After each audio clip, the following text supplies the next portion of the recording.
Hello. I've been seeing a lot of these commercials lately for the security companies, for home security. I don't know if you've seen them. It's always some chick at home by herself, and then all of a sudden you just hear the window break and she just runs for the phone and calls the security company and they send the cops over. I think that's just so boring. Why is it always a girl? I would just love to see some like 6'5" Puerto Rican drag queen doing Pilates in the kitchen, and all of a sudden just boom, door gets kicked down. Like, oh my God! Just runs screaming for the phone. Like, help! Because his phone's shaped like a ball sack and penis because he's gay. Help! There's men here. They're here to rape me. You're not here to rape me? Are you sure? I just showered. Oh, they're not here to rape me. Send someone quick. They're stealing all my mojito flavored condoms. Right out of the dishwasher. Yes, I put them in the dishwasher and use them again. It's a recession.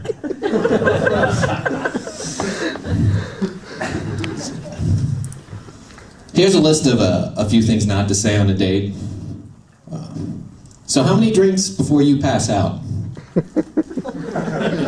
You know, I met my last girlfriend in the men's room here.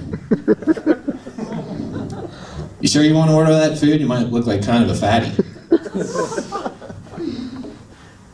Anyway, that time it turned out just to be a rash. I wonder how many kids I really do have.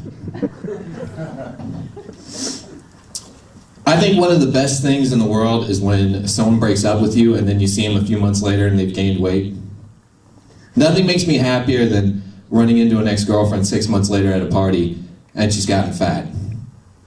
And then all my friends are like, didn't you used to go out with her? And I have to point out, no, I went out with that 50 pounds ago. I went out with her when she was like a sleek sports car. I never went out with that manatee on a roller skate. I hope that tube top's getting paid in overtime tonight. It's kind of depressing though, a girl could break up with you and you'd be replaced with cookies. I like to think I'm better than cookies. Maybe not Thin Mints. I can't compete with Thin Mints. I don't care how big your dick is, if you're never going to beat Thin Mints with a girl. There's nothing, I like to have a good amicable breakup.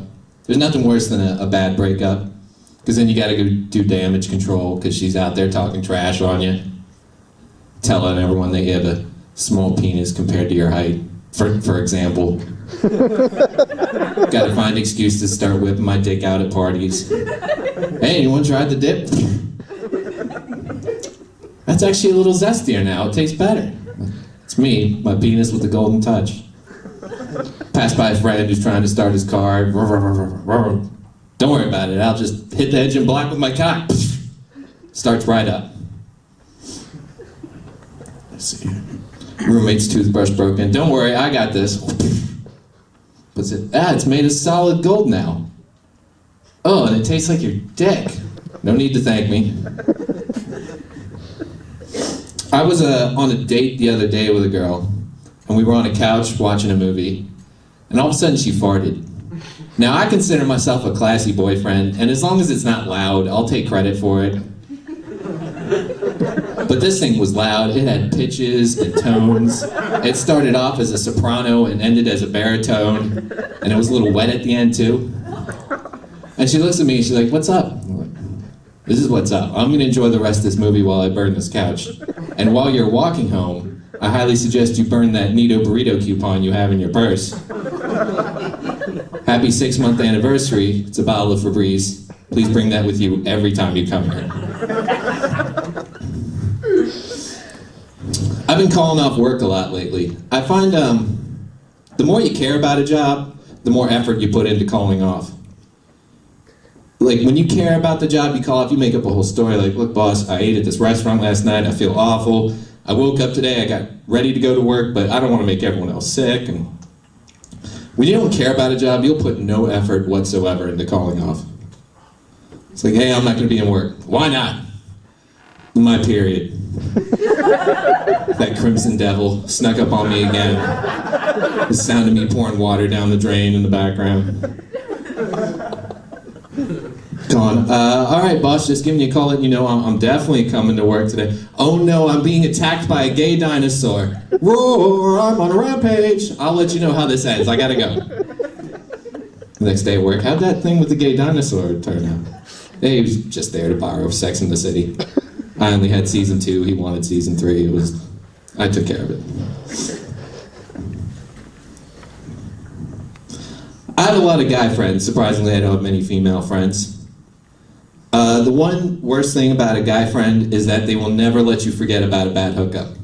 Even years later, when you're having a conversation that has nothing to do with what you're talking about. Like, you know what, man, I don't care what you say.